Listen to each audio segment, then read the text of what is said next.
បើសិនគណៈបកសង្គ្រោះជាតិទទួលបានជ័យជំនះ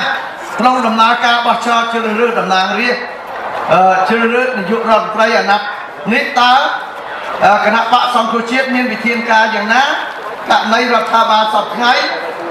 ពុំព្រមប្រគល់អំណាចឲ្យដោយការឆ្នាំ93ឥឡូវទី1ខ្ញុំសូមមិននិយាយថាប្រសិនបើគណៈបកសង្គ្រោះជាតិឈ្នះគណៈបកសង្គ្រោះជាតិត្រូវតែឈ្នះបងប្អូនមិនប្រសិនបើបាទសំណួរសួរថាបើសិនយើងដឹកនាំកម្លាំងមួយហើយយើងទទួលបានរហូតដល់ជ័យជំនះហើយកម្លាំងនេះបោះឆ្នោតនេះគឺវាចេញពីឆន្ទៈរបស់ប្រជាពលរដ្ឋពិតប្រាកដហើយមិនមែនយើងទៅទិញស្លឹកឆ្នោតណាមិនមែនយើងតែលួចស្លឹកឆ្នោតណាចិត្តការដែលឈ្នះនេះគឺឈ្នះដោយឆន្ទៈពិតប្រាកដរបស់ប្រជាពលរដ្ឋដូច្នេះបើគណៈបកប្រជាជនកម្ពុជាមិនព្រមបកគលអំណាចឲ្យវាជារឿងមួយ